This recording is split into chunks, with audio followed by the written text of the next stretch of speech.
Las mismas cualidades que convierten el asesinato de JonBenét Ramsey en uno de los casos sin resolver más populares y notorios de la historia estadounidense son las mismas cualidades que generan algunos de los comentarios más tóxicos que he visto. Cuando mataron a JonBenét Ramsey, los medios de comunicación presentaron una narrativa muy clara en ese momento.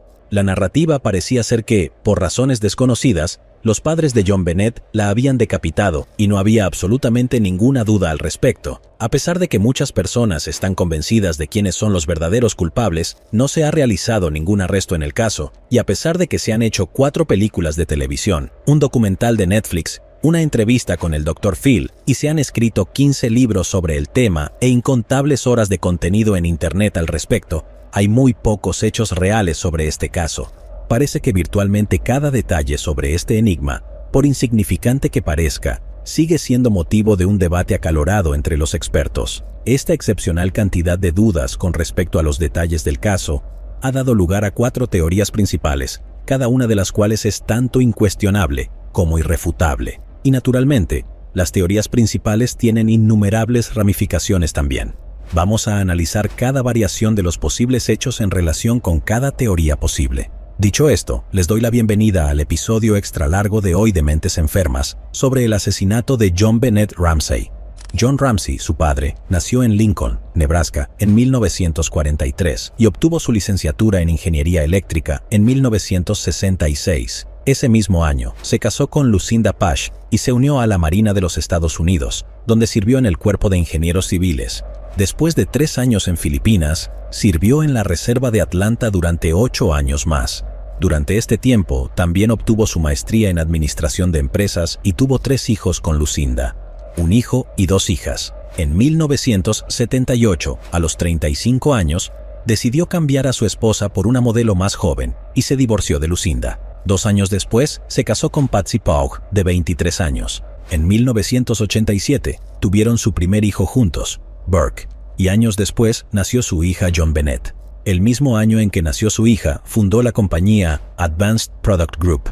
Más tarde, sería una de las 3 compañías que se fusionarían para formar Access Graphics, una compañía de computadoras que se convertiría en una subsidiaria de Lockheed Martin. Al ser presidente y CEO de Access Graphics, se puede decir que John lo estaba haciendo bastante bien para sí mismo. En 1991, John y su nueva familia se mudaron a Boulder, Colorado, por motivos de trabajo. Al año siguiente, su hija mayor, Elizabeth, y su novio murieron en un accidente automovilístico. Lo chocante es que solo tenía 22 años. La mayoría de los informes indican que John tenía un estilo de crianza bastante distante, es decir, rara vez estaba en casa y siempre estaba trabajando. Esto le dio a Patsy mucho tiempo para mostrar preferencias y vivir a través de su hija. Con respecto a nuestra protagonista de hoy, nació el 6 de agosto de 1990. Era el orgullo y alegría de Patsy, y más importante aún, a diferencia del primer hijo de Patsy, JonBenét era una niña, lo que significaba que podía continuar con la tradición familiar de competir en concursos de belleza. Tanto Patsy como su hermana habían ganado el título de Miss West Virginia, y ella quería que JonBenét siguiera sus pasos como una forma de recuperar su antigua gloria. A decir verdad, probablemente suene extremadamente cínico, seamos realistas aquí, pero los concursos de belleza infantiles son extraños y espeluznantes. Es difícil imaginar que a un niño se le ocurra la idea de competir en uno de estos concursos por sí solo. Incluso si lo hicieran, si mi hija de 5 años se me acercara y dijera, me gustaría probar trajes de baño, ropa de noche y que mi apariencia física sea juzgada por adultos, la respuesta sería un rotundo, no, ahora ve a tu habitación mientras desconecto el internet. Sé que hay partes de ese país, predominantemente en el sur, donde los concursos de belleza son una cosa mucho más grande culturalmente, y cosas así se consideran más normales, pero siento que mi respuesta sería apropiada, tal vez incluso una reacción insuficiente. Obviamente, todavía existe la posibilidad de que los concursos fueran idea de Patsy, y que JonBenét realmente los disfrutara como una experiencia de unión con su madre, pero parece más probable que Patsy la presionara para participar en ellos. Pintaba mal amigos, pintaba mal tanto su padre como su medio hermano mayor, John Andrew Ramsey, La describieron como a una chica que le gustaba correr y jugar afuera con su hermano, aparentemente indiferente a la idea de ser una reina de belleza. Las personas pueden gustar de dos cosas diferentes, por lo que esto apenas es condenatorio. La evidencia más sólida proviene de JonBenét misma, una amiga de Patsy de Atlanta, y su hija, que tenía la misma edad que Burke, fueron de visita. Había una vitrina especial, hecha para exhibir los trofeos de los concursos de belleza de JonBenét. Y cuando la hija preguntó por ellos, JonBenét respondió: «No son realmente míos, son los trofeos de mi mamá». Ya sea que disfrutara de los concursos o no, era buena ganándolos.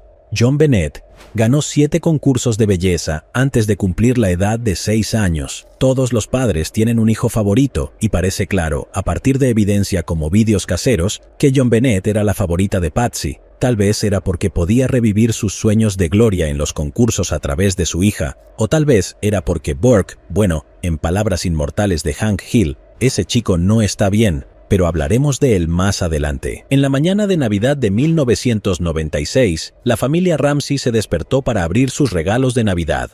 JonBenét y Patsy recibieron bicicletas, y JonBenét también recibió una gran casa de muñecas, en concreto, una de esas muñecas personalizadas que se suponen que se parecen a ti, pero ella no pensaba que se parecía en absoluto. El regalo principal de Navidad de Burke incluía un tren de juguete eléctrico y un Nintendo 64. Esta familia tenía dinero, así que seguramente recibieron muchos otros regalos pequeños, uno de los cuales mencionaremos más adelante, pero estos eran sus regalos principales. Fue un diciembre anormalmente cálido, con temperaturas en los 50 grados Fahrenheit durante toda la semana de Navidad. Hace 9 días había nevado casi 15 centímetros, pero con las temperaturas por encima del punto de congelación todos los días desde entonces, gran parte de la nieve se había derretido. JonBenét inmediatamente quiso montar en su nueva bicicleta, así que John quitó un poco de la nieve que quedaba del césped para que ella pudiera dar una vuelta con su nuevo regalo antes de prepararse para la fiesta. El resto del día, la familia la pasó en una celebración de Navidad en casa de un amigo. Era una fiesta aburrida de personas ricas, así que lo que probablemente sucedió no es muy importante o interesante. Lo único que importa realmente es que JonBenét estaba comiendo patas de cangrejo y no se sirvió piña en la fiesta. Cuando se fueron esa noche, la niña estaba agotada y se quedó dormida en el auto. En casa, John llevó a su hija dormida a su habitación y la puso en la cama con la ropa de la fiesta. La familia tenía que levantarse temprano al día siguiente para tomar el avión privado de John a Michigan para ver a sus otros hijos, así que todos se fueron a dormir. A la mañana siguiente, Patsy se despertó a las 5:30 de la mañana. Bajó las escaleras para hacer café y encontró en las escaleras una nota de rescate escrita a mano de 2 páginas y media. Solo leyó las primeras 3 oraciones hasta el punto en que mencionaba a su hija. Comprensiblemente, empezó a entrar en pánico y corrió a la habitación de JonBenét para comprobar si estaba allí. Por supuesto, amigos, no estaba allí. Así pues, a las 5:52 de la mañana, llamó al 911 para informar del secuestro. Patsy luego avisó inmediatamente a sus amigos e invitó a todos. Incluso sin haber leído la nota, uno pensaría que ella sabría que llamar tanto a la policía como a todos los demás que conoce va en contra de las reglas en estas situaciones. Pero bueno, John se despertó por todo el alboroto y leyó la nota de rescate completa. Burke dijo durante todo el incidente: ¿sería eso posible con su madre haciendo una llamada histérica al 911 y todos los invitados llegando poco después? Bueno, vivían en una mansión de 8 dormitorios y 11 baños, con una extensión de 1054 metros cuadrados, así que probablemente sí. 3 minutos después de la llamada al 911, llegaron 2 oficiales al lugar. Tomaron la nota de rescate tal como estaba y creyeron que se trataba de un secuestro. Acordonaron la habitación de JonBenét y buscaron señales de intrusión en el resto de la casa. Aunque la casa de Ramsey tenía un sistema de alarma, rara vez se activaba y las puertas no siempre estaban todas cerradas con llave, aunque John insistía en que se había asegurado de cerrarlas todas la noche anterior. La policía se dirigió al sótano para buscar un punto de ingreso. En un momento, la habitación de la hija y Burke fue abierta y un oficial iluminó su linterna dentro, pero Burke permaneció en la cama. Uno de los oficiales llegó a una puerta en el sótano que estaba asegurada con un cerrojo de madera. Como estaba buscando cómo el secuestrador podría haber entrado o salido, el cerrojo cerrado indicaba que esta puerta no se habría usado, así que volvió arriba sin molestarse en abrirla. Boulder era un lugar extremadamente seguro para vivir. Algunas fuentes lo describieron como una especie de pueblo pequeño donde todos conocían a los demás. Esto es completamente inexacto. tiene una población de 100.000 personas, pero supongo que, si solo has vivido en lugares como la ciudad de Nueva York o Los Ángeles, podrías pensar que 100.000 personas es poco y reportarlo como tal. De todas formas, el departamento de policía no estaba preparado para manejar el caso. La ciudad tenía un promedio de un asesinato por año, y en 1996, el de John Bennett Ramsey fue el único asesinato. No voy a decir que fueron incompetentes, aunque a muchos les gusta decirlo, pero ciertamente carecían de experiencia en investigaciones de asesinatos. También parecían tener poco personal, posiblemente porque era el día después de Navidad y todos estaban tomando un tiempo libre. Amigos, defensores y el ministro de la familia llegaron a la escena para mostrar apoyo a la familia y contaminar toda la escena del crimen. John hizo los preparativos para el pago del rescate. Fueron recibidos por Patsy con maquillaje completo y vistiendo el mismo vestido que llevaba la noche anterior. La detective Linda Arndt llegó a la escena a las 8 de la mañana en preparación para una llamada de los secuestradores. La nota de rescate decía que llamarían entre las 8 de la mañana y las 10 de la mañana para coordinar la entrega. Ella era la única detective en la escena. Se notó durante gran parte de la mañana que John y Patsy permanecían en habitaciones diferentes, sin interactuar entre ellos. Patsy estaba entreteniendo principalmente a los invitados mientras John permanecía solo en la cocina, haciendo cosas como revisar el correo, supuestamente bromeando con algunos de los oficiales de policía. Las personas responden al estrés, al trauma y al dolor de diferentes maneras, por lo que, aunque este comportamiento pueda parecer inusual para muchos de nosotros, no es prueba suficiente de nada. A medida que pasaba el tiempo, también pasaba la fecha límite de las 10 de la mañana, pero nadie dijo una palabra, como si a los Ramsey no les importara la fecha límite, porque nunca estuvieron esperando una llamada antes de las 10:30. Linda era la única oficial de policía en la casa de los Ramsey y recibió muchas críticas por su manejo de la escena del crimen, pero creo que eso es una caracterización injusta de los eventos. Ella era la única oficial en una casa llena de gente que no se sospechaba que fuera una escena del crimen, aparte de la habitación de John Bennett. Sinceramente, creo que hizo lo mejor que pudo en esa situación. ¿Debería haber sido toda la casa una escena del crimen? Sí. ¿Deberían haber sacado inmediatamente a todas las personas que no eran de la familia? También sí. Linda llamó repetidamente a refuerzos y aún así fue la única oficial en la casa durante horas porque todos los demás estaban en una reunión. Sí, y por eso me resulta difícil criticarla por lo que sucedió después. Durante 90 minutos, John desapareció. Cuando regresó, parecía excesivamente agitado. Con la esperanza de calmarlo y sacárselo de encima, ya que tenía suficiente gente con la que lidiar por su cuenta, a la 1 de la tarde Linda sugirió que él y un amigo de la familia buscaran en la casa de arriba a abajo para asegurarse de que no hubiera nada fuera de lugar. Esto estaba destinado a ser un trabajo ocupado, ya que ella creía erróneamente que la casa ya había sido buscada adecuadamente por los oficiales de policía que estuvieron allí antes que ella. Al recibir esta instrucción, John y su amigo fueron de inmediato al sótano. John abrió el cerrojo que el oficial había ignorado y entró en la oscura bodega. Sin siquiera encender la luz, se arrodilló y levantó el cuerpo sin vida de su hija. Su amigo gritó pidiendo una ambulancia, y él le quitó la cinta adhesiva de la boca y la llevó arriba. La boca de John Bennett estaba cubierta con cinta adhesiva, sus manos estaban atadas sobre su cabeza y su cuerpo estaba cubierto con una manta blanca.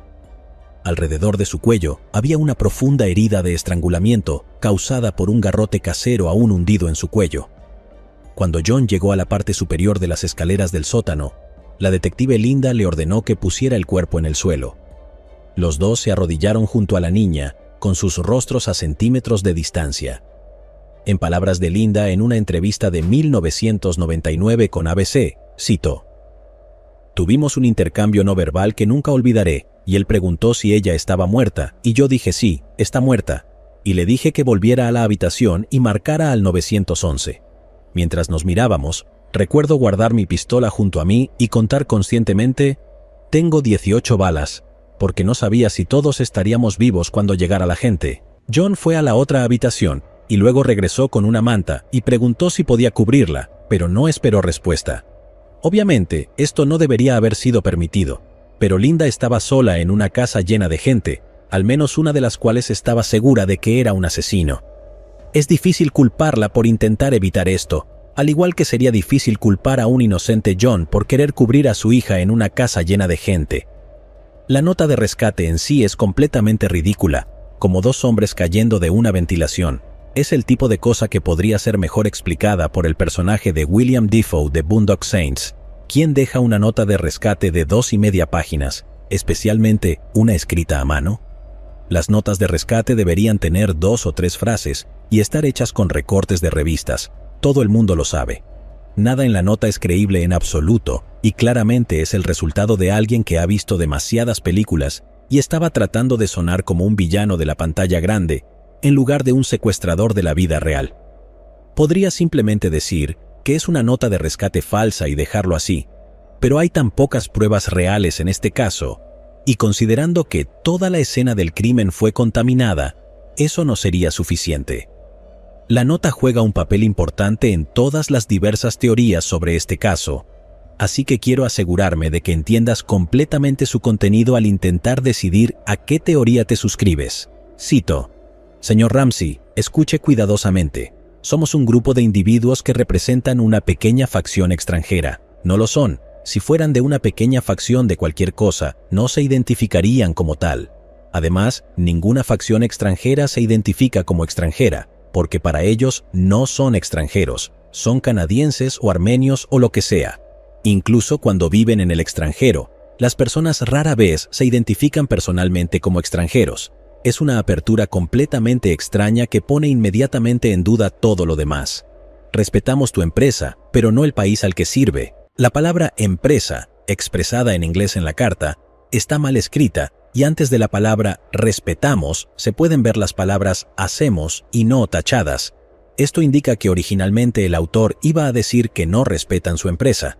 Si bien el cambio es peculiar, la necesidad de mostrar algún tipo de respeto hacia la persona cuya hija secuestraron es aún más extraña.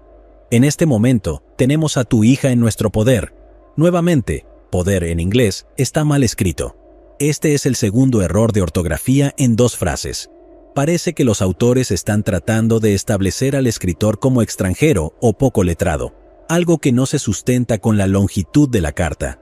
El resto de la carta está libre de estos errores, por lo que o se olvidaron de su plan o sintieron que ya habían establecido lo que necesitaban y que nadie notaría cuán evidentemente fuera de lugar estaban estos errores ortográficos.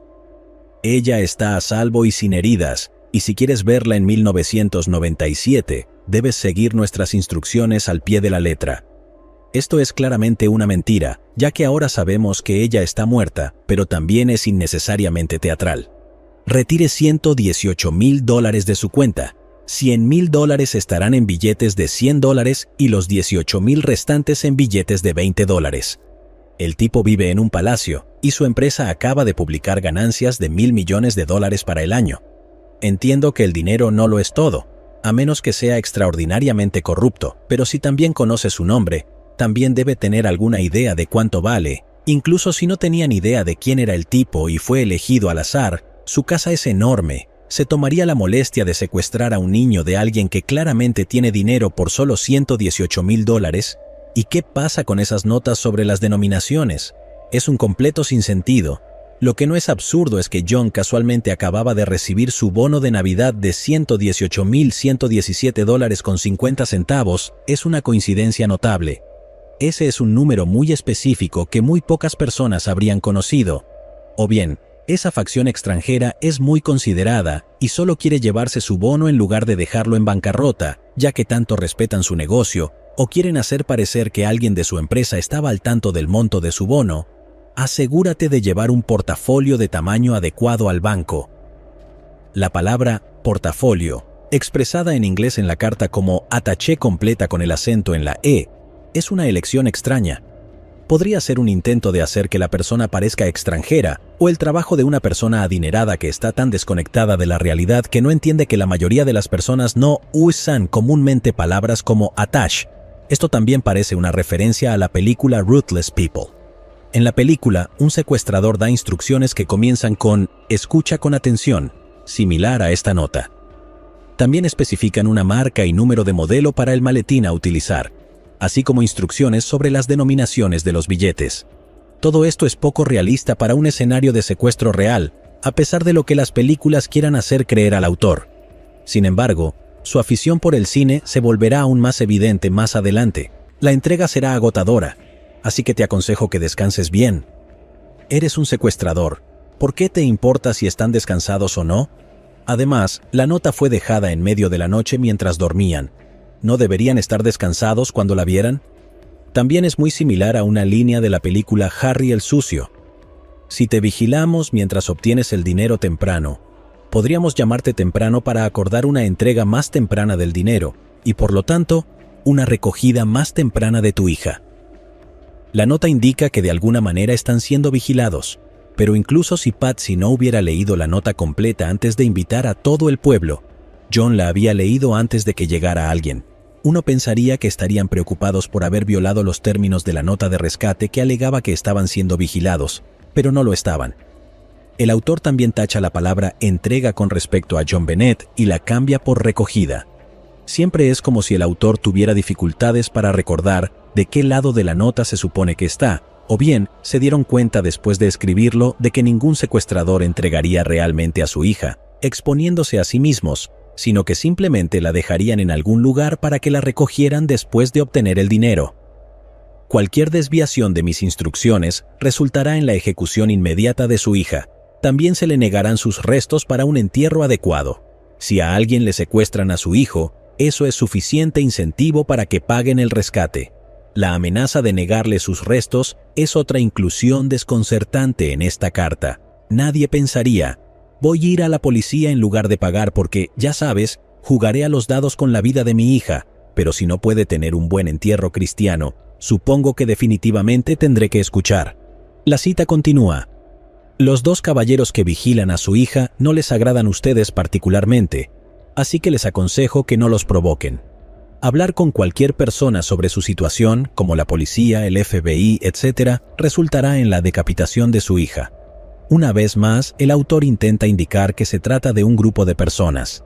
La amenaza específica de la decapitación parece ser otro intento de legitimarlos como una facción extranjera, ya que Estados Unidos no es uno de los países conocidos por sus decapitaciones. También podría ser una referencia a la película Nick of Time, en la que el secuestrador amenaza con cortarle la cabeza a una niña. El detalle mucho más importante aquí es que las siglas FBI están escritas con puntos después de cada letra. Esto es extremadamente inusual e incluso va en contra de la guía de estilo moderna de AP. Si te descubrimos hablando con un perro callejero, ella muere. Si alertas a las autoridades bancarias, ella muere. Si el dinero está marcado o manipulado de alguna manera, ella muere. Si el dinero está marcado o manipulado de alguna manera, ella muere.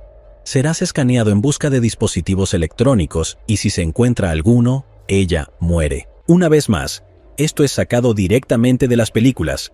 El ritmo repetitivo de si haces X, ella muere, proviene directamente de Ruthless People, y el comentario sobre matarla si hablan con un perro viene de Harry el Sucio. La cita continúa.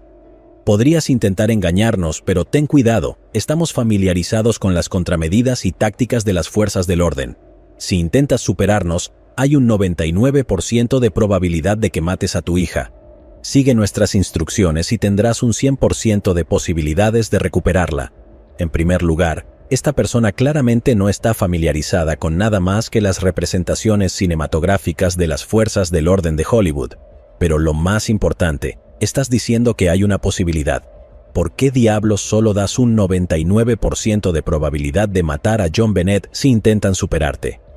Tal vez el aumento del 99% al 100% en la línea siguiente sonaba más teatral para el autor, pero ¿qué nota de rescate propone que tienen a tu hija y que están casi seguros de que su plan funcionará? Alguien con muchas dudas sobre sí mismo. La cita continúa. Tú y tu familia están bajo constante escrutinio, al igual que las autoridades.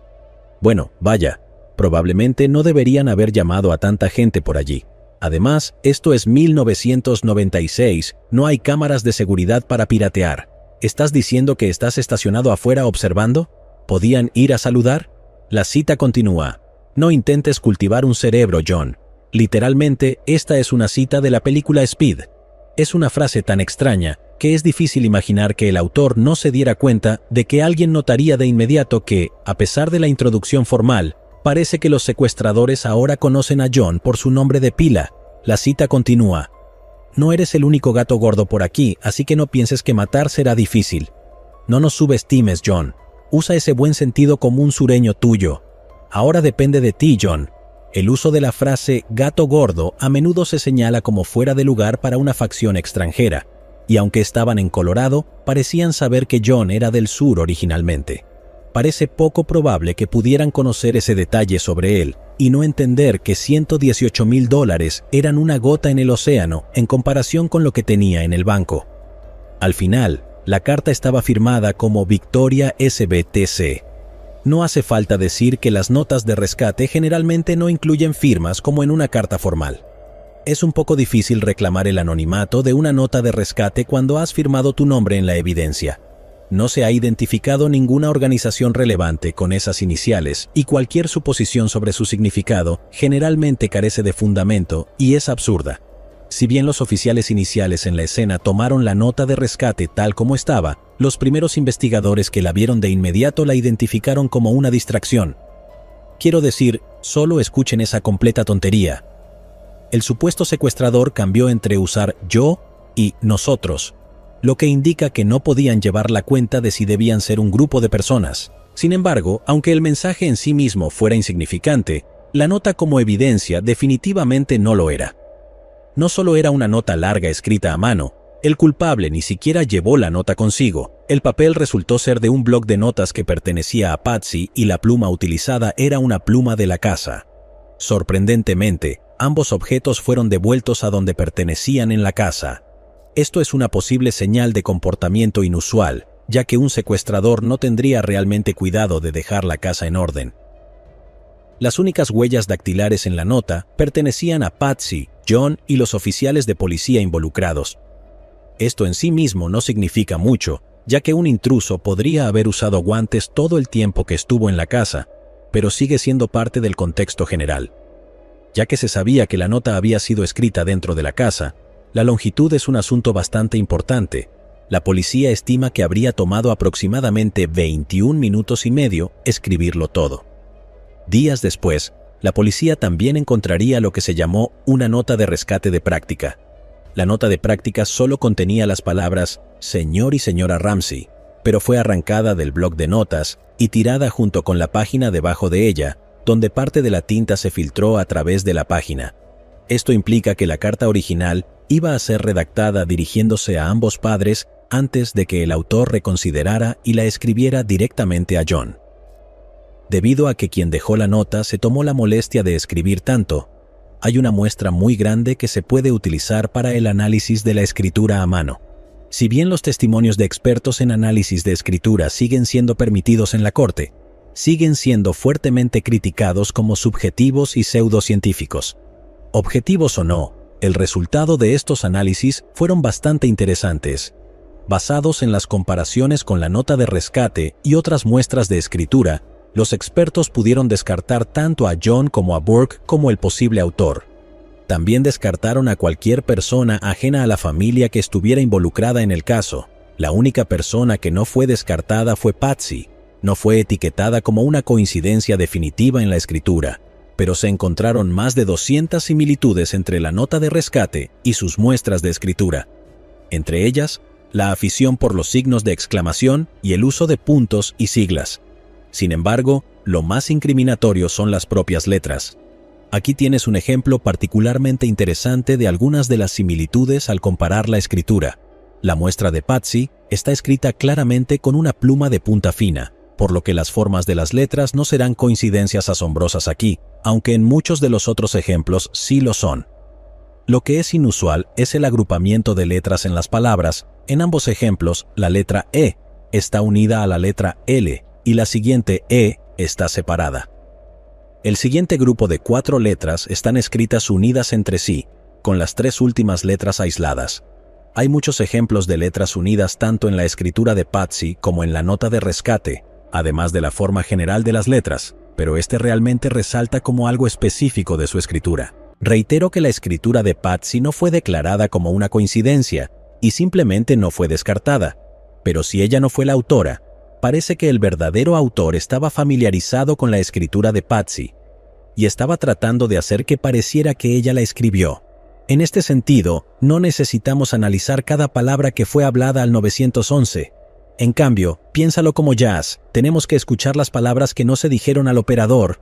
Patsy llamó al 911 a las 5:52 de la mañana cuando el operador respondió. Patsy inmediatamente dio su dirección y dijo que tenían un secuestro. Hasta aquí todo bien, ya que todos aprendimos en aquel entonces a dar de inmediato nuestra ubicación y la naturaleza del problema al llamar. El operador intentó obtener información calmadamente, pero Patsy parecía frenética. Cuando le preguntaron por su hija, Patsy dice que tiene 6 años y es rubia. En ningún momento menciona el nombre de John Bennett, lo cual parece muy extraño. Pero en un estado genuino de pánico puede ser difícil organizar tus pensamientos y decidir qué detalles son los más importantes para ofrecer a la policía. El operador preguntó si la nota de rescate dice quién se llevó a John Bennett. Patsy primero dice que no, luego dice que no sabe y menciona la nota nuevamente antes de decir SBTC Victoria.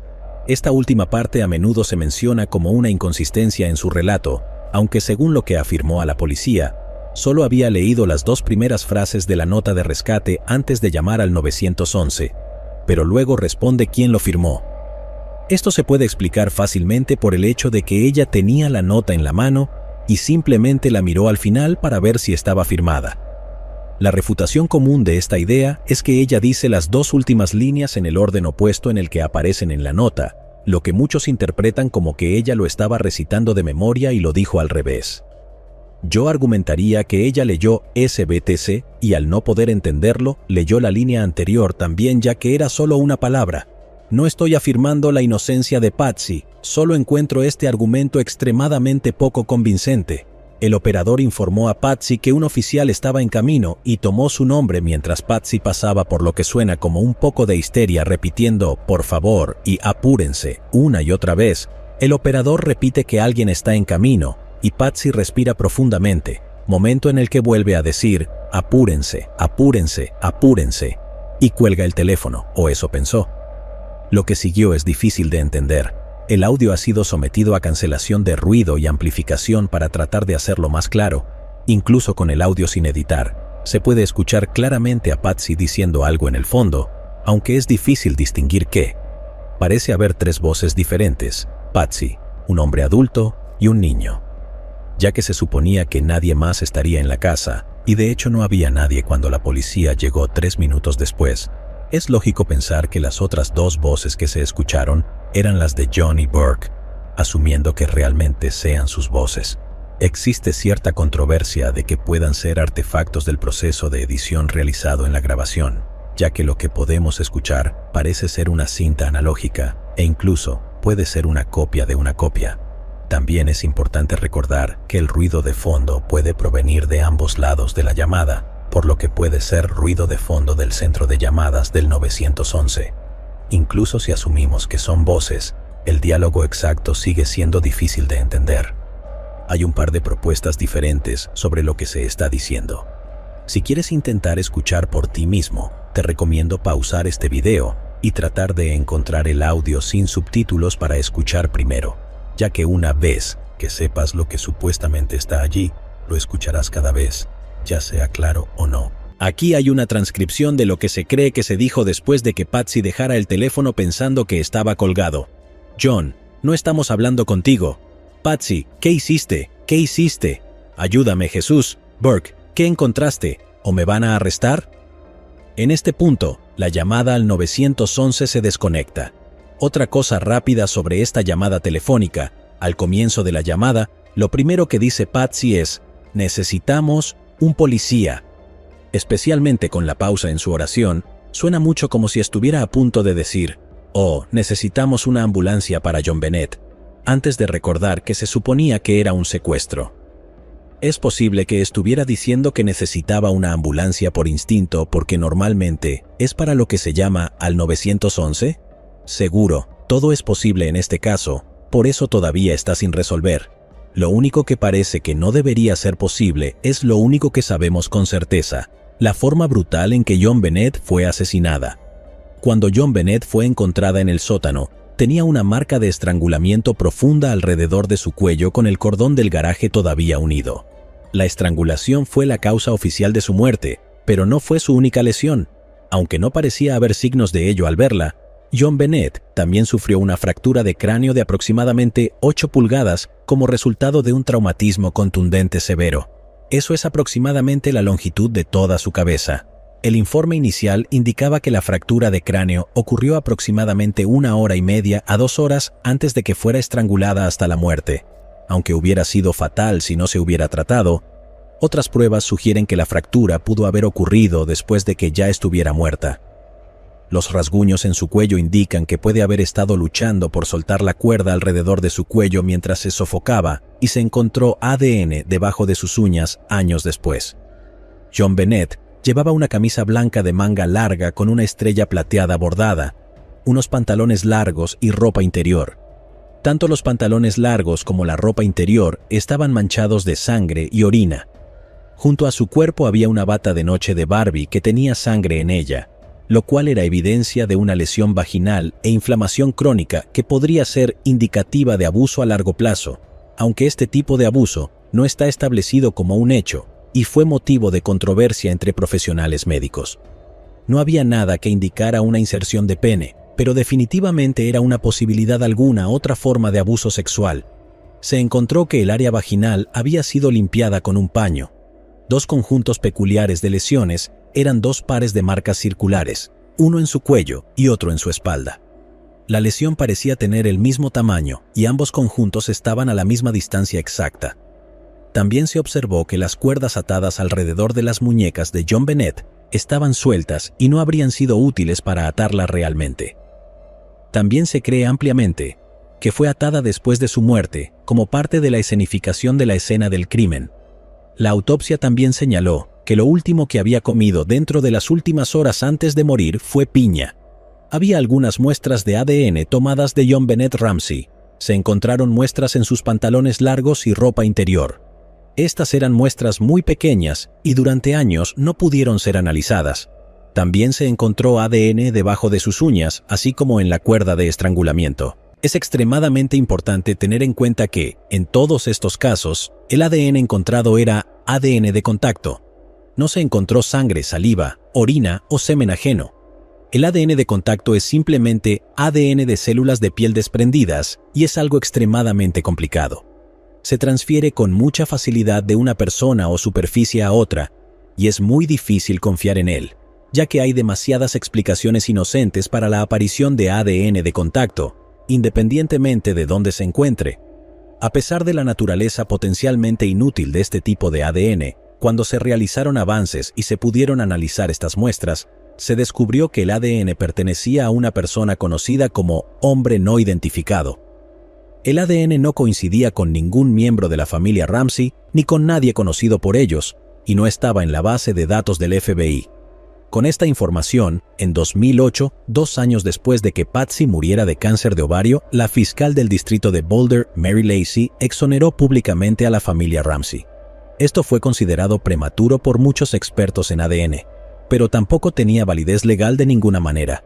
La investigación ha mejorado aún más desde entonces y ahora hay 2 conjuntos de ADN diferentes, además del de John Bennett, encontrados en su ropa interior.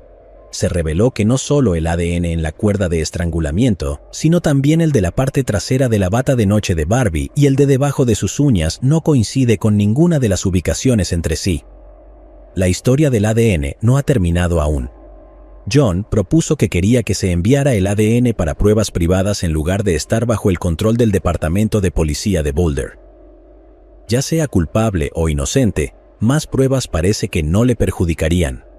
Si es inocente, por supuesto que quiere hacer todo lo posible para encontrar al asesino de su hija, sin importar cuán fútil parezca. Si es culpable, sabe que identificar el ADN puede dirigir las sospechas hacia otro lugar. Y si de alguna manera se identificara algo relacionado con él, bueno, ¿y qué? Todo es ADN de contacto y vivían juntos, por lo que hay innumerables razones no sospechosas por las que su ADN podría haber terminado en su ropa o artículos del hogar. No obstante, queda un poco más de evidencia por resolver antes de abordar las diferentes teorías. En primer lugar, el garrote fue hecho usando cuerda de nylon y uno de los pinceles de pintura de Patsy. El pincel de pintura se rompió en 3 piezas. La tercera parte del medio se usó para el garrote. La parte con las cerdas se colocó en la bandeja de la bodega junto con sus otros pinceles de pintura, y la tercera pieza nunca se encontró. La cuerda de nylon utilizada para el garrote fue la misma que se utilizó para atar a John Bennett. Ya mencionamos que sus ataduras estaban demasiado sueltas para ser efectivas, pero esto también es interpretado por los psicólogos como una señal de que quien hizo esto para escenificar la escena era alguien que se preocupaba por John Bennett.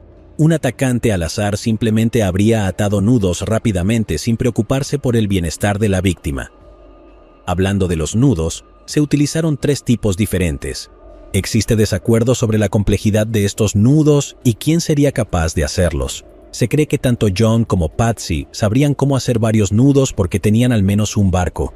John también había aprendido varios nudos mientras estaba en la marina, y es posible que incluso haya aprendido a hacer un garrote durante el entrenamiento cuerpo a cuerpo, ya que es un arma simple y efectiva que se puede hacer rápidamente con materiales que una persona podría tener a mano. Se especula que Burke también podría haber sabido hacer nudos porque se mencionó que estuvo en los Scouts, por lo general erróneamente informado como los Boy Scouts. A los 9 años, solo habría sido un cachorro scout que trata más sobre artes y manualidades que habilidades reales de supervivencia. Por supuesto, lo que aprendieron depende de los padres a cargo, pero mi opinión personal, basada en mi experiencia como explorador, es que a su edad probablemente habría sabido cómo hacer un nudo, pero no los otros 2. No solo los otros 2 nudos probablemente eran demasiado sofisticados, sino que enseñar nudos corredizos generalmente se evita a tan corta edad, ya que servirían de poco o ningún uso, pero podrían resultar extremadamente peligrosos. La cinta adhesiva que había cubierto la boca de John Bennett también parecía haber sido colocada allí después de su muerte. No había señales en la cinta de que hubiera habido resistencia de ninguna manera, lo cual estaría presente si ella estuviera viva e incapaz de respirar. En cuanto a de dónde provinieron la cinta adhesiva y la cuerda de nylon, bueno, esa es una pregunta interesante. No había rollo de cinta adhesiva en ninguna parte de la casa, ni ninguna fuente para la cuerda de nylon. Algunas personas especulan que podrían haber sido comprados en una tienda cercana y luego desechados en el basurero de un vecino. Si bien pudieron rastrear la compra hasta una tienda, solo se mencionaron los precios y no los artículos. Tanto la cinta como la cuerda habrían costado 1,99 cada una, y Patsy había comprado 2 artículos que costaban 1,99 cada uno una semana antes del asesinato. Hay 2 problemas evidentes con este escenario. El primero es que comprarlos una semana antes indica un nivel de premeditación que no parece tener sentido si alguno de los Ramsey estuvo involucrado. El otro problema es que estoy seguro de que la mitad de los artículos en la tienda cuestan 1,99. La última prueba material para este caso es la ventana rota en el sótano. Aunque se pasó por alto durante la primera inspección del sótano, había una ventana con un vidrio roto. Curiosamente, John mencionó voluntariamente el hecho de que él había roto la ventana meses antes cuando se quedó afuera de la casa, y nunca se arregló porque asumió que Patsy llamaría a alguien para que se encargara de eso. La ventana parecía estar cubierta de telarañas y no había sido alterada, pero luego se demostró que técnicamente era posible entrar a la casa utilizando la ventana rota sin perturbar las telarañas. También había una maleta grande de Samsonite empujada contra la pared debajo de la ventana, que podría haber sido utilizada como taburete para ayudar a un intruso a escapar por la ventana. La familia Ramsey insistió en que esa maleta estaba fuera de lugar y nunca se habría dejado allí normalmente. Los Ramsey contrataron abogados de inmediato, lo cual está bien. Incluso si eres inocente, nunca digas ni una palabra sin la presencia de un abogado. Lo que resulta curioso para la mayoría es que tenían abogados separados. Supongo que esto es algo recomendado en lugar de sospechoso, como normalmente se retrata, pero la mayoría de nosotros tendría suerte de poder pagar a un abogado, por lo que la opción de tener abogados separados nunca se plantearía. Además, la mayoría de nosotros probablemente no estamos preocupados de que tanto nosotros como nuestras parejas vayan a ser sospechosos de asesinato, así que supongo que esa es otra razón por la que esto nos resultaría desconocido. Para consternación de la policía, volvieron a Atlanta. Desde Atlanta, una semana después del asesinato, realizaron su primera entrevista en televisión. Esto también molestó a la policía, ya que no habían estado cooperando con las solicitudes de interrogatorios oficiales. Hay mucho análisis de esta entrevista, aunque no encuentro que gran parte del diálogo sea especialmente sustancial. El único comentario particularmente interesante es que John dice: "Te encontraremos. Esa es mi única misión por el resto de mi vida". Esta declaración implica que él no espera realmente encontrar a un asesino. Podría ser simplemente una mala elección de palabras.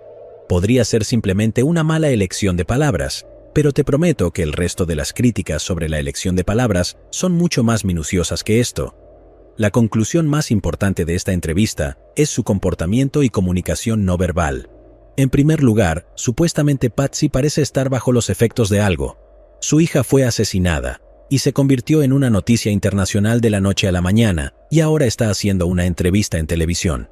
Incluso sin la presión de la entrevista, si necesitaba tomar algo de Xanax para superar el momento emocionalmente devastador, no creo que nadie le culpe por eso. Más importante aún, sus muestras de dolor y emoción, especialmente cuando comienza a llorar y necesita componerse, parecen genuinas, según la opinión de muchos expertos.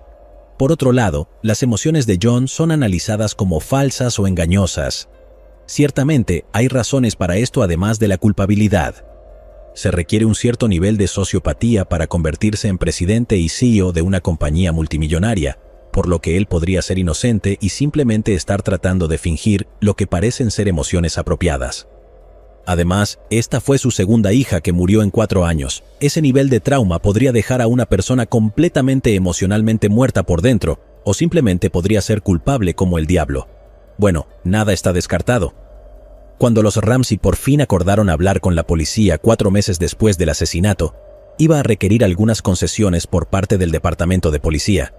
Lo más importante y desconcertante es que se les proporcionarían copias de las declaraciones iniciales que habían hecho al hablar con la policía anteriormente. Eso es básicamente algo inaudito. La única razón lógica por la que una persona querría esas declaraciones es para asegurarse de que su historia sea coherente. Y eso no es algo que la policía quiera facilitar activamente. Ya había evidencia de que los Ramsey cambiaron su historia, sin mencionar que su historia no coincide con los hechos. Un cambio notable es cuando la policía llegó por primera vez. Patsy dijo que bajó las escaleras, encontró la nota de rescate y luego subió corriendo para ver si John Bennett estaba en su habitación. La historia cambió rápidamente a decir que vio que John Bennett no estaba en su habitación, bajó corriendo y luego encontró la nota de rescate. Incluso si ya sabía que John Bennett estaba muerta, esto no tiene sentido desde un punto de vista táctico, ya que el orden de estas dos cosas no importa realmente. Lo que es aún menos sensato es creer que alguien olvidaría el orden en que sucedieron esas dos cosas. Sé que nos encanta hablar de cómo cambia memoria, y lo hace. Si vieras a alguien comer un tazón de cereal, probablemente no podrían decirte si agarraron primero el cereal o el tazón de los gabinetes, aunque haya sucedido minutos antes. Pero este escenario es un poco diferente.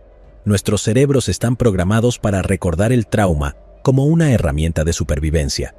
Se ha vuelto considerablemente menos importante a medida que la sociedad avanza, pero nuestros cerebros aún no se han adaptado a eso. Probablemente puedas recordar cada cosa verdaderamente aterradora o vergonzosa que te haya sucedido a lo largo de tu vida con detalles innecesarios. Esos recuerdos aparecen aleatoriamente en tu cerebro con mucha más frecuencia de la que te gustaría. Con algo tan poderosamente traumático como esto, definitivamente recordarías si tu hija estaba desaparecida y luego encontraste una nota de rescate, o si encontraste una nota de rescate y luego descubriste que tu hija realmente estaba desaparecida. Puede que estés en desacuerdo e incluso estés pensando algo como que ella está tratando de reprimir los recuerdos, pero hay mucho debate sobre si los recuerdos reprimidos existen o no. Yo mantengo mi posición de que no podría olvidar el orden de esas dos cosas, pero como dije, casi cada detalle de este caso está fuertemente discutido. Pero ahora por fin ha llegado el momento. Tenemos suficientes detalles relevantes para examinar las 4 teorías principales. Mientras entendemos por qué ninguna de ellas se ajusta perfectamente a los hechos del caso, los Ramsey llegaron a casa después de su fiesta. A pesar de su afirmación de llevar a John Bennett dormida directamente a su cama, no fue John Bennett. sino Patsy quien estaba exhausta e inmediatamente se fue a la cama sin molestarse en quitarse el maquillaje o cambiarse de ropa de la fiesta. John les dio a los niños un refrigerio nocturno, piña, y luego los envió a ambos a sus habitaciones. Uno de los grandes problemas con lo que sucedería a continuación es que no hay un motivo aparente si aceptamos que la inflamación crónica significaba que John Bennett estaba siendo abusada sexualmente y que su padre fue el perpetrador. Podemos especular cómo las cosas podrían haber salido mal en este caso en particular. Sin embargo, no había signos de lucha en la habitación de John Bennett, lo que hace menos probable que esto haya sido simplemente un incidente de abuso que salió mal. Sin que ella luchara de alguna manera, el motivo del asesinato se vuelve más confuso. Un abusador habitual de su propia hija preferiría mantenerla viva para un abuso continuo en lugar de asesinarla de forma repentina y violenta. Incluso si esto comenzó como un abuso que salió mal, la fractura de cráneo fue tan grave que casi con certeza no pudo haber sido algo tan simple como resbalar y golpear su cabeza en el suelo. Si algo así fuera suficiente para explicar la lesión en la cabeza, aún no explicaría el acto absolutamente brutal que condujo a su muerte por asfixia.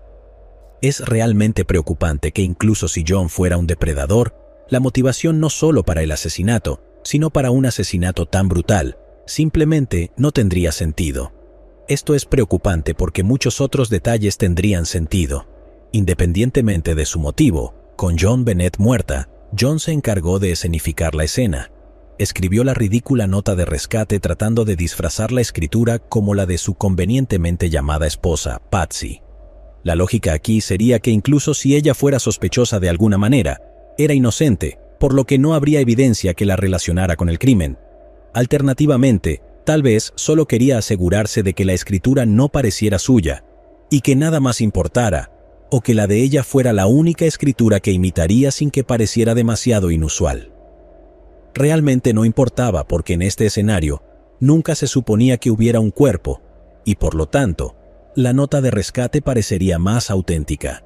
Aunque John había dicho voluntariamente que rompió la ventana meses antes, en realidad la rompió esa noche. Se suponía que debía ser escenificada como el punto de entrada de los secuestradores, pero se estaba quedando sin tiempo y necesitaba ir a la cama antes de que su esposa se despertara. Tampoco podía arriesgarse a gatear por la ventana y cubrirse de suciedad y telarañas para luego volver a la cama en ese estado. Con el cuerpo de John Bennett escenificado y oculto en la bodega de vinos, él regresó a la cama. Lo único que quedaba era que Patsy se despertara y encontrara la nota y correría hacia él. Luego la enviaría a ella y a Burke a ir a quedarse en algún lugar seguro durante el día mientras él se preparaba para el rescate por su cuenta, tal como decía la nota. Esto le daría todo el día para deshacerse del cuerpo. Después de todo, la nota decía claramente que no llamara a la policía y que los secuestradores llamarían mañana entre las 8 y las 10 de la mañana para coordinar el intercambio. Se estaba dando un día entero de soledad para deshacerse del cuerpo, retirar los $118,000 que todavía estaban líquidos y en inversiones congeladas, y crear una excusa razonable para no ir a la policía ese día.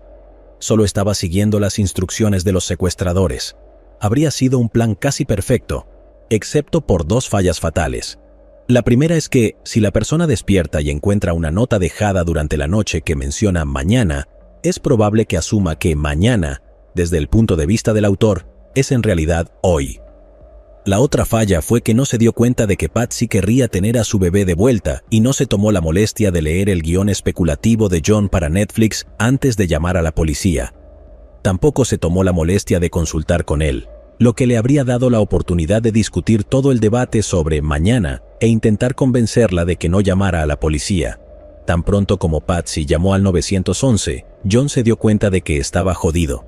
Había estado intentando escenificar el secuestro, y una gran parte de eso era romper la ventana y deshacer el cerrojo para proporcionar un punto de entrada plausible. Sin embargo, él nunca había gateado a través de ella, por lo que aún había telarañas intactas, y ciertamente no podía hacerlo ahora con la policía en camino. Esta ventana era una evidencia clara de que había habido una puesta en escena, así que ahora tenía que intentar deshacer la puesta en escena. Cerró la ventana e inventó la historia de que la había roto meses antes. Pasó bastante tiempo antes de que dijera que había bajado solo al sótano en un momento dado y que cerró la ventana y notó la maleta contra la pared, también dejada allí como parte de la puesta en escena, pero no mencionó ninguna de estas cosas a la policía en ese momento. Si alguien supuestamente irrumpió en tu casa y secuestró a tu hijo y encontraste un posible punto de entrada, ¿no crees que lo mencionarías a la policía? Más tarde, John afirmaría que al principio no le pareció inusual que la ventana estuviera abierta, ya que dejaban la ventana del sótano abierta para dejar entrar aire frío porque el sótano se ponía demasiado caliente. Hay un mundo en el que eso tiene sentido, pero no es un mundo en el que él rompió la ventana 4 meses antes. Una ventana rota es igual de efectiva para dejar entrar aire frío que una ventana abierta. El resto de la historia se desarrolló prácticamente como describimos anteriormente. En un momento, mientras los oficiales estaban en la casa, John intentó cambiar sus planes de vuelo, no programada justo el mismo día en que su hija fue encontrada asesinada. La especulación es que su razón para volar a Atlanta ese día es porque allí vivían todos sus amigos abogados y él absolutamente necesitaba uno. Muchos detalles sospechosos de repente tienen sentido basándose en esta teoría, pero hay algunos problemas. El primero es la falta de motivo. Si él hubiera estado abusando crónicamente de John Bennett, ¿por qué de repente recurrir al asesinato y de manera tan brutal? El momento, justo horas antes de que supuestamente volaran a Michigan, y la naturaleza descuidada hacen que la premeditación parezca poco probable. Pero ¿qué podría haber sucedido para desencadenar tal explosión violenta de repente? Incluso si fuera un sociópata vicioso, la brutalidad y naturaleza personal del asesinato no concuerdan con el cuidado que se dio a su cuerpo durante la puesta en escena. Las ataduras en sus manos estaban sueltas y estaba envuelta en una manta. Sería una cosa si simplemente la hubieran estrangulado con las manos, pero esas acciones indican un nivel de afecto hacia John Bennett que no parece posible en una persona que improvisaría un arma para estrangularla con la suficiente fuerza como para dejar marcas profundas alrededor de su cuello. También está el asunto de las pruebas y en algunos casos la falta de pruebas. Para creer que John, o de hecho cualquier miembro de la familia Ramsey, cometió el asesinato, tenemos que creer que son simultáneamente los criminales más tontos y brillantes que existen. La nota de rescate es idiotamente estúpida, y dejar el comienzo de un borrador donde se podría encontrar es extremadamente descuidado. Por otro lado, no había rollos de cinta adhesiva ni cuerda de nylon en ninguna parte de la casa, excepto en el cuerpo de John Bennett. ¿Cómo es posible que alguien sea lo suficientemente cuidadoso como para eliminar esas evidencias sin ser visto mientras comete tantas acciones obviamente estúpidas? Sería posible argumentar que John simplemente se quedó sin tiempo y no pudo terminar la puesta en escena. Pero la nota de rescate es un problema enorme. La nota genera tanta sospecha sobre la familia por ser obviamente falsa, y una persona lo suficientemente astuta como para organizar adecuadamente el crimen no podría ser lo suficientemente estúpida como para no darse cuenta de lo incriminatoria que era esa nota. Una de las mejores explicaciones para que una persona inteligente dejara esa nota es que tal vez estén tan desconectados de la realidad que creen que las cosas en las películas son como la vida real para las personas comunes, pero eso parece poco probable. Incluso si es cierto, John hizo su fortuna después de la universidad, y aunque es difícil de determinar, no parece que haya crecido extremadamente rico. Basado en la carrera de su padre, pudo haber tenido una crianza de clase media alta, pero no hay indicios de que estuviera desconectado de la realidad por su nivel de riqueza. En el libro The Death of Innocence, escrito por la familia Ramsey, John escribió: "La teoría de la policía, hasta donde yo sé, ha sido que Patsy o yo nos despertamos en medio de la noche, golpeamos a John Bennett en un ataque violento y luego organizamos todo para que pareciera un secuestro. A menudo les he dicho a mis amigos que si intentara organizar esto como la policía afirma, podría haberlo hecho de manera mucho más convincente. No está claro si este libro fue la inspiración para Sí lo hice de O.J. Simpson". La familia regresó de su fiesta y Patsy estaba un poco estresada. Tenía una niña de 6 años que lloriqueaba y no había comido mucho, y aún tenía que prepararse para un viaje temprano al día siguiente. Era un viaje que más tarde admitió que no quería hacer realmente, lo que podría aumentar sus niveles de estrés. Preparó un tazón de piña para que John Bennett pudiera comer algo y se fue a la cama y luego se quedó despierta para terminar de prepararse para el vuelo al día siguiente. Esto no está confirmado, pero hay una fuerte especulación de que John Bennett mojó la cama esa noche, basado en algunas pruebas como una lámina de plástico en su cama, manchas de orina en su ropa y un paquete de pañales colgando a medio camino de un armario. Se cree que este incidente, combinado con todo el estrés del día, provocó que Patty estallara en ira. Si bien un asesinato brutal no es normalmente el resultado de problemas para ir al baño, estos problemas pueden ser una causa importante de la ira parental. Inmediatamente encuentro este motivo sospechoso. Entiendo que estar muy estresado y tener un niño sucio no es agradable, pero ella también tenía 6 años y mojar la cama puede ocurrir a veces. Y no es agradable para el niño involucrado, así que no lo hizo a propósito ni por berrinche. Incluso si John Bennett tenía problemas crónicos de mojar la cama, como algunos han sugerido, esto parece ser lo menos importante para Patsy. Hay pruebas y testimonios de que Burke tenía problemas mucho más grandes para ir al baño y solía embarrar sus heces, especialmente en las cosas de John Bennett. Podrías argumentar que el estrés prolongado de la situación por fin afectó a Patsy, pero parece menos probable que el hecho de que la niña menor mojara accidentalmente la cama fuera el detonante final. De todos modos, según esta teoría, hubo algún tipo de estallido de ira de Patsy en el baño de John Bennett. La empujó con fuerza y su cabeza golpeó una superficie dura, como el borde de una bañera, causando la fractura del cráneo. John Bennett se desplomó en el suelo y Patsy creyó que estaba muerta. Aunque una llamada al 911 podría haberle salvado la vida en ese momento, Patsy creía que ya estaba muerta y temía la investigación que seguiría como resultado. Aunque la lesión había sido un accidente, llevó a su hija a la parte más remota de la casa con la esperanza de simular un secuestro que salió mal. Patsy agarró lo primero que encontró, uno de sus pinceles de pintura, y lo rompió para usar el mango como garrote. Lo apretó firmemente alrededor del cuello de John Bennett y la asfixió desde atrás para crear las marcas de estrangulamiento. Aunque aún estaba viva, John Bennett sufrió tanto trauma en la cabeza que no despertaría durante sus últimos momentos. Continuó con su escenificación, escribiendo la nota de rescate y colocándola en algún lugar donde sabía que John la encontraría. Sin embargo, el tiempo se le escapó y escuchó a John moverse arriba. Como aún no había regresado a su cama, tuvo que actuar rápidamente. Agarró la nota, gritó y marcó el 911. John bajó las escaleras sin tener idea de lo que había sucedido. Después de llamar al 911, Patsy invitó de inmediato a cuantas personas pudo, un acto deliberado de contaminación de la escena del crimen que dificultaría cualquier investigación potencial. John reconoció de inmediato la nota de rescate como escrita por su esposa y se mantuvo distante de ella toda la mañana. Desconfiaba de ella, pero aún no sabía exactamente lo que había hecho. Más tarde, por la mañana, cuando desapareció durante 90 minutos, es posible que haya encontrado el cuerpo. Cuando regresó, estaba conmocionado y parecía agitado, ya que había descubierto el cuerpo de su hija y comprendido que su esposa era la asesina. Ahora tenía que debatirse entre entregar a su esposa o mentir para defenderla. También temía que él mismo pudiera caer bajo sospecha si se revelaba que su esposa era la asesina, así que decidió guardar silencio. Cuando la detective Linda le dijo que buscara en la casa, él fue de inmediato a recuperar el cuerpo, sabiendo que no podía mantener la compostura al intentar ocultar su cuerpo, aunque decidió estar del lado de su esposa. Una vez más, esta teoría explica muchas cosas, pero no aborda otras. Aunque puede que no sea la más convincente, Patsy tendría un motivo más claro que John en esta situación.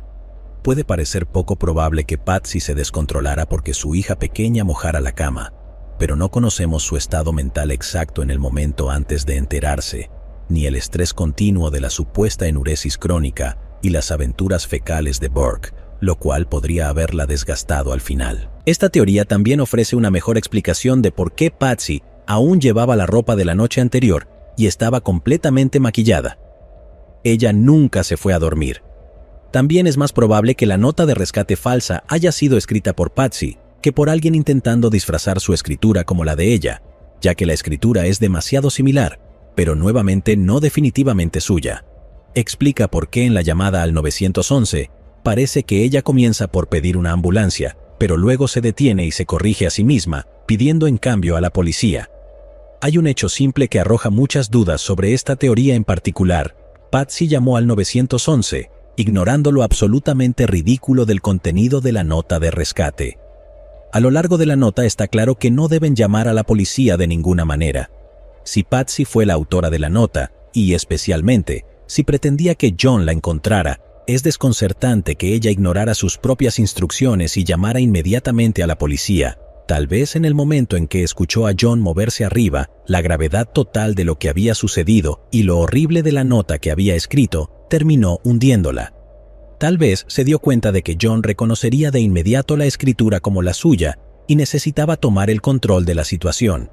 No tenía idea de lo que John haría cuando viera la nota y supiera que Patsy era quien la había escrito, así que no podía arriesgarse a quedarse sola con él. Necesitaba a la policía allí lo antes posible en un intento de llevar a John a su lado. Esta teoría tampoco explica las posibles heridas defensivas en el cuello de John Bennett, así como algunos otros detalles. Como dije, ninguna de las teorías encaja perfectamente. También, como dije, hay muchas variaciones sobre la teoría de que John o Patsy lo hicieron, y también hay teorías de que ambos la mataron, o que uno de ellos lo hizo y el otro intentó encubrirlo. No podemos cubrir todas las variaciones de cada teoría, pero al menos tienes una comprensión básica de las premisas principales de cada una de estas teorías. Sin embargo, hay un detalle que no ha sido abordado por ninguna de estas teorías, y ese es Burke. Burke, quien supuestamente estaba dormido en la cama durante todo el incidente. Burke, a quien se mencionó en entrevistas posteriores por la familia, fue despertado por Patsy corriendo a su habitación y gritando, «¿Dónde está mi bebé?», antes de llamar a la policía, pero supuestamente él nunca salió de su habitación. Burke, quien supuestamente sentía celos de su hermana, llegó al punto de manchar con sus heces una caja de dulces que ella recibió en Navidad. Se informa con frecuencia que Burke sentía celos de John Bennett, y esto no sería inesperado, ya que estaba bastante claro que ella era la favorita de Patsy, y John estaba demasiado ocupado trabajando como para estar allí mucho. También se informa que con frecuencia era culpable de ensuciar con heces y dejarlas como pequeños regalos, como prendas con heces depositadas en la habitación de John Bennett, o en un caso, heces del tamaño de una toronja dejadas en la cama de John Bennett, según una de las empleadas de la casa de los Ramsey. No se deben descartar, pero las dos cosas no están necesariamente relacionadas. Existen al menos 8 trastornos psicológicos diferentes en los que ensuciar con heces puede ser un síntoma, y Burke definitivamente es un poco raro, por lo que casi con certeza sufre al menos uno de ellos. No vamos a adivinar su diagnóstico, pero como dije, ese chico no está bien. Por lo tanto, esto podría haber sido un síntoma de uno de esos trastornos en lugar de un síntoma de sus celos hacia su hermana. Ahora, antes de adentrarnos en la teoría de cómo o por qué Burke lo hizo, hay 2 fotos importantes de la escena del crimen que debes ver. La familia regresó a casa después de su fiesta de Navidad, los padres se fueron a dormir y los niños se quedaron despiertos para jugar con sus juguetes o se escaparon de nuevo al piso de abajo después de ser acostados. Burke decidió prepararse un refrigerio, así que agarró una lata de piña en cubos de la despensa para hacer su refrigerio favorito, piña con leche, junto con un vaso de té dulce. Está claro que los Ramsey cometieron al menos un delito, permitir que su hijo con frecuencia consumiera piña con leche. Esto es el equivalente infantil de una mezcla de cemento, licor irlandés con jugo de lima, y si no entiendes por qué es asqueroso, asegúrate de dejar que tus amigos te vean beberlo para que puedan disfrutar de tu reacción. Te darás cuenta por la foto de la escena del crimen que un tazón de piñas y leche todavía está casi lleno. Tal vez los ojos de Burke eran más grandes que su estómago y no pudo terminarlo, así que lo dejó allí. Para esta teoría, sin embargo, su refrigerio fue interrumpido. La piña era la comida favorita de John Bennett, así que la hija favorita de Patsy corrió a la cocina y robó un trozo de piña del tazón, y Burke estaba furioso. Preparó el refrigerio por sí mismo, y su hermana pensó que tenía derecho a ir y robarlo, no mientras él estuviera presente. Dado que él también era un niño, no tenía ni idea de una respuesta proporcional ni de su propia fuerza, especialmente en comparación con el tamaño de John Bennett. Agarró la linterna de la encimera de la cocina y la estrelló con todas sus fuerzas en el cráneo de su hermana como venganza por robar su refrigerio. Si no te diste cuenta por la foto, esto no es una pieza de plástico de una linterna, es una Maglit. Las Maglits son esas linternas poderosas y resistentes con mucho peso. También son las linternas que llevan consigo los agentes de policía y que a veces usan en lugar de porras. El golpe de un objeto tan pesado, lanzado con tanta fuerza, hizo que el cuerpo de John Bennett cayera al suelo de inmediato. Burke agarró un trozo suelto de una vía de tren de la otra habitación para tocar a su hermana. Las pruebas mostraron que los conectores de metal de un trozo idéntico de vía de tren dejaron marcas muy similares a las que se encontraron en el cuello y la espalda de John Bennett, y los pares de marcas dejadas estaban casi exactamente a la misma distancia que las marcas encontradas en ella.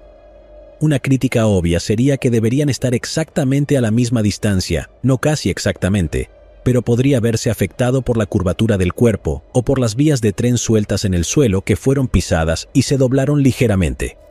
Burke probablemente tocó a su hermana varias veces sin que ella mostrara ningún signo de vida. Quizás, al darse cuenta de la gravedad del ataque, llamó a sus padres, o tal vez ellos bajaron por su cuenta. De una forma u otra, los Ramsey bajaron y vieron a su hija en el suelo y, asumiendo que estaba muerta, enviaron a Burke a su habitación y le ordenaron que se quedara adentro pase lo que pase. Sabían que Burke no había querido matar a John Bennett y que era un niño, por lo que no iría a la cárcel, pero ya sabían que era un niño extraño, y después de este incidente seguramente se lo llevarían a alguna instalación psiquiátrica. Quiero decir, era solo un niño y no se daba cuenta de su propia fuerza, por lo que en realidad esto probablemente no sucedería, pero los Ramsey acababan de perder a uno de sus hijos, así que no estaban preparados para perder al otro. Pasaron el resto de la noche intentando simular el secuestro juntos.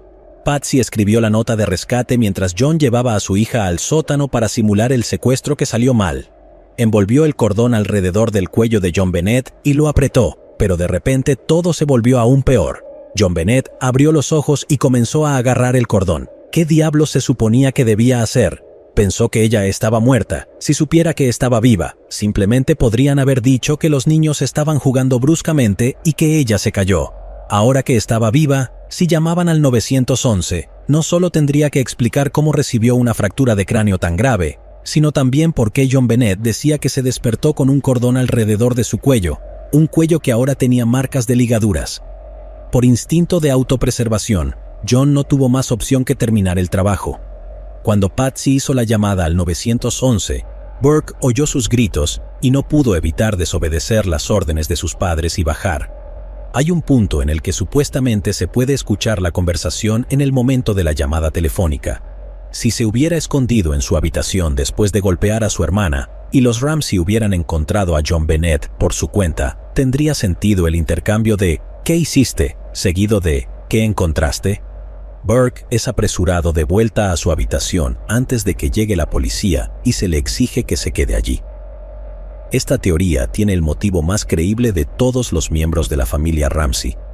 Los hermanos pelean todo el tiempo, y la idea de que Burke pudiera estar lo suficientemente enojado por un trozo de piña robada como para golpear a su hermana con lo que sea que estuviera a su alrededor es bastante creíble. La narrativa se puede construir para encajar bastante bien con la mayoría de las pruebas. Sin embargo, cuanto más se ajusta la narrativa a las pruebas, más dudosa se vuelve.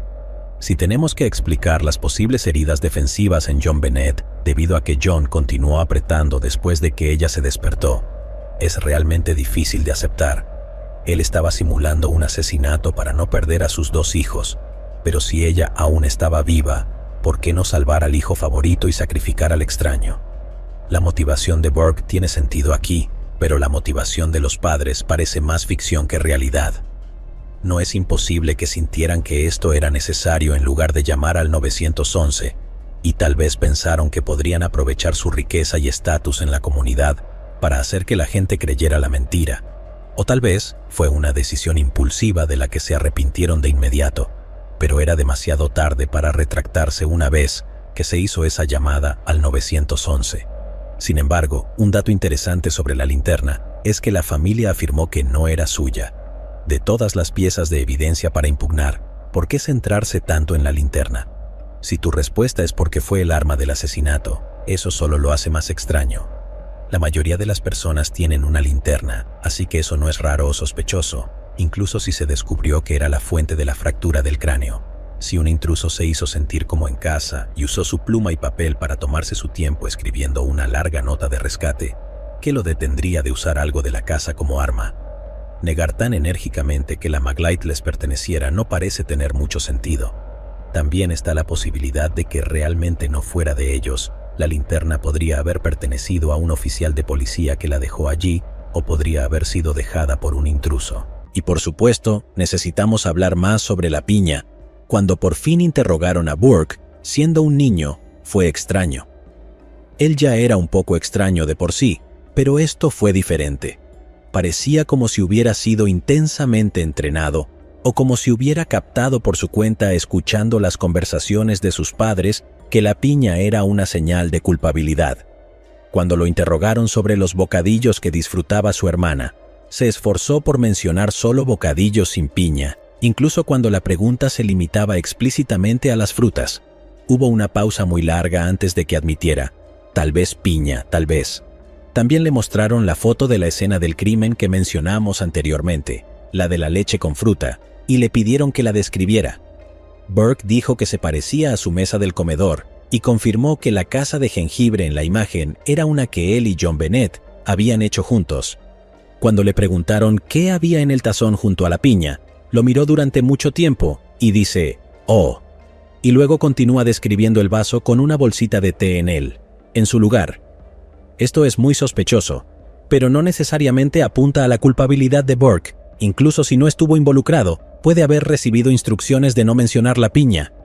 Recuerda que, en la línea de tiempo original de los eventos, John Bennett se quedó dormida en el auto y John la llevó a la cama de inmediato. Si ella comió piña en la casa esa noche, significa que la historia era una mentira. Los Ramsey continuarían contradiciendo su versión varias veces, pero la piña seguía siendo un punto de discordia como indicador temprano de que estaban mintiendo, además de proporcionar el motivo más claro para que alguno de los miembros de la familia atacara a John Bennett. Mientras hablamos de Burke, hay otra cosa que debe mencionarse, y es su entrevista con el Dr. Phil en 2016. Burke es muy criticado por esta entrevista, y muchas personas dicen que parece culpable como el pecado como resultado, pero tengo que estar en desacuerdo. Uno de los elementos clave de la entrevista que a la gente le resulta inquietante es la sonrisa de Burke. Tiene esta gran y extraña sonrisa durante toda la entrevista.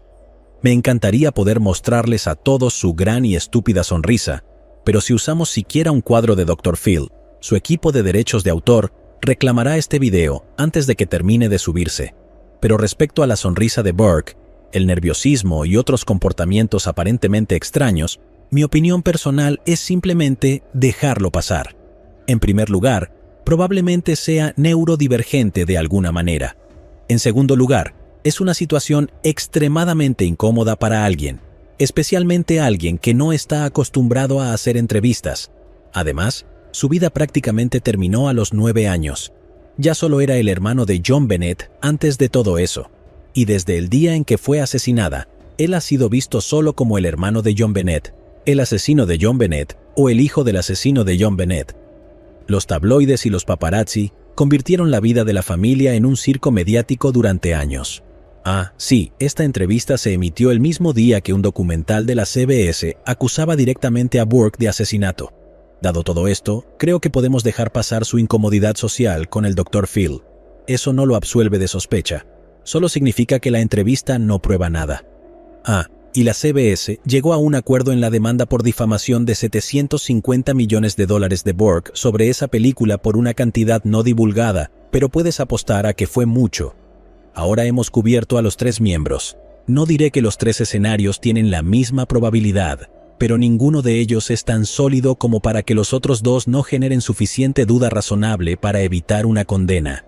Pero ahora es momento de analizar la cuarta teoría, la teoría de que supuestamente la policía de Boulder no estaba interesada en investigar. ¿Y si en realidad no fue un miembro de la familia quien hizo esto?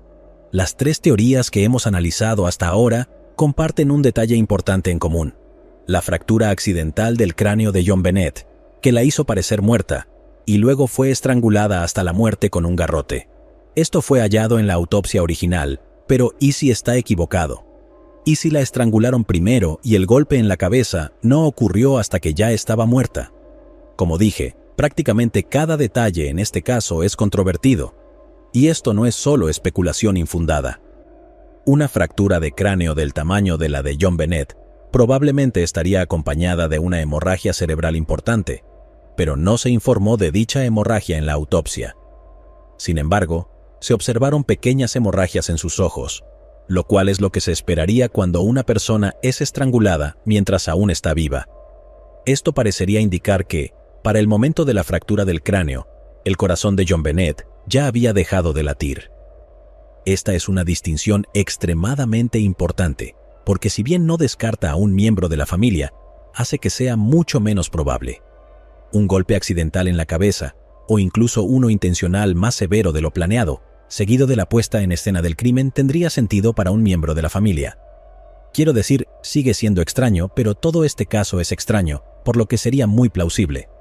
Normalmente los garrotes se usan como un medio de control, especialmente en agresiones sexuales. El cabello de John Bennett estaba enredado en los nudos del garrote y las marcas en su cuello indicaban que estaba tratando de defenderse. Si bien no es imposible, este tipo de asesinato sin ningún golpe accidental que lo preceda es extremadamente improbable para un miembro de la familia. Según el fiscal de distrito de Colorado Springs, Bob Russell, los padres no matan de esa manera, golpean, tiran al niño, le pegan en la cabeza, hacen cosas así. Luego está el asunto de lo terrible que habría sido el trabajo de los Ramsey si intentaran simular el crimen. Olvidemos por un momento la puesta en escena física del crimen, que fue terrible, y veamos las acciones de los Ramsey. En primer lugar, debemos asumir que, incluso si Burke golpeó a John Bennett con la linterna, un niño de 9 años no sería capaz de hacer el resto solo. Esto significa que, si fue alguien de la familia, Patsy o John tuvieron que estar involucrados. Si Patsy estuvo involucrada, ¿por qué llamaría al 911 antes de tener la oportunidad de quitar el cuerpo de la casa, especialmente después de escribir en la nota varias veces que no llamaran en absoluto? Si John estuvo involucrado, ¿por qué insistiría ante la policía que habían cerrado todas las puertas la noche anterior? Estaban intentando determinar un posible punto de entrada, entonces ¿por qué no darles uno? Para que los Ramsey estuvieran involucrados, tendrían que haber sido extraordinariamente estúpidos.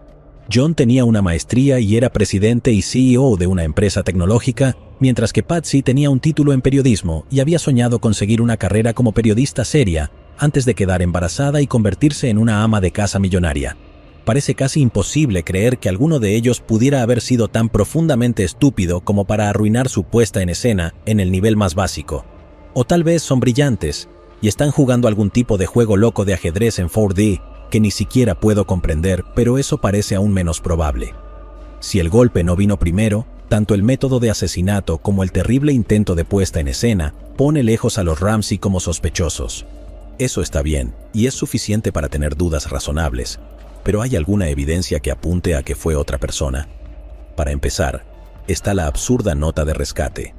Dado lo largo de la nota y lo tranquilo y sereno que parecía ser el autor, algunos creen que es probable que la nota haya sido escrita después del asesinato. Un miembro de la familia habría estado extremadamente en pánico, e incluso un asesino experimentado habría estado demasiado lleno de adrenalina como para ser capaz de estar quieto el tiempo suficiente para escribir algo tan extenso. De hecho, habría tomado más de 20 minutos escribir la nota. Entonces, ¿dónde habría encontrado el asesino el tiempo? Se espera que creamos que entraron a la casa y se sentaron en una silla para escribir todo mientras la familia dormía y luego cometieron el asesinato. No necesariamente, el asesino podría haber estado allí todo el tiempo. Incluso si todas las puertas estaban cerradas con llave esa noche después de la fiesta, un intruso podría haber entrado a la casa mientras estaban en la fiesta. Con tantas ventanas y puertas en el primer piso, así como balcones potencialmente accesibles, hay una miríada de posibles puntos de entrada. Y las puertas pueden haber estado cerradas esa noche, pero como dijimos, se alega que este no siempre fue el caso y su alarma se dejaba con frecuencia apagada. El asesino podría haber pasado horas en la casa antes de que los Ramsey regresaran a casa. Esto habría sido tiempo suficiente para estudiar e intentar copiar la escritura de Patsy. O podría haber sido alguien más conocido por la familia que ya estaba familiarizado con su escritura y también tenía tiempo para encontrar el recibo del depósito de $118,000 de John por su bono. Al copiar la escritura de Patsy e incluir la cantidad de bono extrañamente específica de John, así como hacer que la nota de rescate sea larga y tonta, el intruso habría podido construir una pieza de evidencia que implicaría a ambos Ramsey. La casa también estaba decorada con varios carteles de películas, por lo que podrían haber incluido deliberadamente muchos homenajes cinematográficos para intentar arrojar sospechas sobre la familia. En este escenario, el intruso podría haberse escondido en el dormitorio de invitados, ubicado justo al lado del dormitorio de John Bennett. La ventana tenía una vista perfecta del camino para ver cuándo los Ramsey regresaban de la fiesta, y también estaba obstruida por un árbol. lo que dificultaba que los vecinos curiosos o transeúntes vieran que alguien estaba en la ventana. El baño del dormitorio de invitados tenía 2 cajones parcialmente abiertos, algo que parecía fuera de lugar para una casa que regularmente era atendida por empleadas domésticas. Además, se encontró una cuerda de escalada en la habitación. No se ha determinado el origen de esta cuerda, pero supuestamente no pertenece a los Ramsey. Es posible, como sugirió John, que pudiera haber pertenecido a su hijo John Andrew de su matrimonio anterior, quien solía usar frecuentemente la habitación de invitados y disfrutaba de acampar y cosas por el estilo. Pero la cuerda sigue siendo desconocida. También está el asunto del ADN. Mencionamos antes que el ADN de un hombre no identificado que estaba en la ropa de John Bennett, específicamente en ambos lados de la cintura de sus calzoncillos largos, así como mezclado en 2 gotas de su sangre que se encontraron en su ropa interior. Se cree que el sangrado es el resultado de una agresión sexual, por lo que este ADN de contacto podría provenir de alguien que le bajó los calzoncillos y otras cosas. También está el asunto de las marcas en la espalda y el cuello de John Bennett. Se ha sugerido que estas fueron causadas por una pistola eléctrica, específicamente el taser de aire. Esta afirmación en particular ha sido objeto de mucho debate. AirTaser afirmó que su taser no podía dejar las marcas encontradas en John Bennett y que sería imposible que haya 2 conjuntos de marcas perfectamente uniformes en un niño que se retorcía, independientemente de lo que el Departamento de Relaciones Públicas de la empresa tuviera para decir. Todo el mundo debería saber que el término pistola de aturdimiento es incorrecto, ya que las taser no aturden literalmente a una persona, sino que hacen que los músculos de la persona convulsionen y normalmente provoca muchos gritos. El argumento era que cuando se usa en una niña de 6 años, la haría desmayarse en lugar de los efectos que vemos en los adultos que son atacados con ellas. Afortunadamente, esta teoría nunca se ha puesto a prueba porque, buena suerte tratando de pasar ese experimento por el comité de ética. Pero eso también significa que no hay evidencia para descartar tal afirmación. Entonces, si fue un intruso, ¿quién podría haber hecho algo así? Bueno, hay muchas teorías. Podría haber sido un amigo de la familia, alguien que conocía el mundo de los Ramsey. No hubo señales de lucha en el dormitorio de John Bennett, por lo que, si no hubo un ataque eléctrico, tendría sentido que el asesino fuera alguien que ella conocía. Otra teoría es que fue algún pervertido que la vio en los concursos de belleza y se obsesionó con ella, e incluso podría haber sido un juez de esos concursos.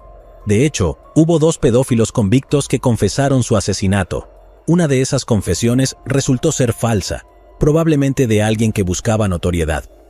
El otro hombre confesó en varias ocasiones, más recientemente desde la cárcel en 2019. Había estado en el radar de la policía de Boulder desde al menos el 2000, pero parecen no estar convencidos por sus confesiones. Con o sin el ataque eléctrico, la teoría del intruso está lejos de ser imposible. Alguien que se cuela mientras la familia está fuera, escribiendo una nota de rescate falsa para culpar a los padres, luego agrediendo sexualmente y asesinando a John Bennett, no suena tan ridículo. De hecho, hay un hombre para quien era la teoría principal. Si la nota de rescate suena como si perteneciera a una película, Lou Smith es el detective de esa película. Lou Smith había sido detective en un condado diferente en Colorado, pero 3 meses después de la investigación del asesinato de John Bennett, el fiscal del distrito lo sacó de su retiro para trabajar en el caso. Presumía de una carrera con más de 200 investigaciones de asesinato con una tasa de condenas del 100%. Lou Smith era el tipo, no el tipo que Boulder quería. Para dejarlo claro, una tasa de condenas del 100% en más de 200 casos es increíble. No quiero decir, wow, eso es increíblemente asombroso. Quiero decir que no lo creo. No parece posible mantener un registro tan impresionante mientras llevas a cabo todas tus investigaciones de manera completamente transparente. Estuvo involucrado en varios casos de alto perfil, así que tal vez realmente era tan bueno como dicen. Pero el registro parece un poco sospechoso. Sin embargo, recuerda que este no era un investigador privado contratado por los Ramsey para limpiar sus nombres. El tipo fue sacado de su retiro por el fiscal para obtener una condena. Lou fue el primer investigador en tomar en serio la teoría del intruso, tan en serio de hecho que llegó a declarar en su carta de renuncia en 1998 que los Ramsey no lo hicieron. Fue la persona que propuso que las marcas en John Bennett fueron hechas por el taser de aire y que la nota de rescate había sido escrita antes del asesinato. La policía de Boulder no era fan de esta línea de razonamiento, lo que al final llevó a la renuncia de Lou del caso. Después de trabajar en él durante 18 meses, sintió que la policía de Boulder había determinado de inmediato que los Ramsey eran culpables y los enfocaron como los únicos sospechosos, ignorando una cantidad sustancial de evidencia que él sentía que apuntaba al hecho de que realmente había un intruso. Lou no es la única persona que critica a la policía por parecer enfocarse únicamente en los Ramsey, solo es el único que lo hace desde adentro. Este caso es tan extenso que desearía tener más tiempo para discutir todos los detalles. Está el asunto de cuántas bicicletas había en Navidad, la llamada telefónica pedófila a su amigo de la infancia el día del asesinato de John Bennett diciendo, tenía a una niña pequeña. John Andrews se burló diciendo que estaba dentro del maletín Samsonite en el sótano, si John Bennett fue abusada por un adulto, o si ella y Burke estaban jugando al doctor, el debate sobre si la piña era enlatada o fresca y mucho, mucho más. En cuanto a quién lo hizo, no tengo ni idea, amigos. A menos que haya mucha más evidencia que se haya mantenido en secreto, creo que las 4 opciones son igualmente probables y tienen suficientes fallas como para que sea imposible obtener una condena ante una duda razonable.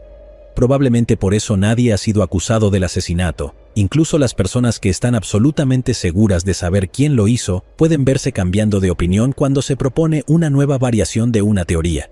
Llegados aquí, ¿acaso no has visto este otro crimen? Yo no me lo perdería,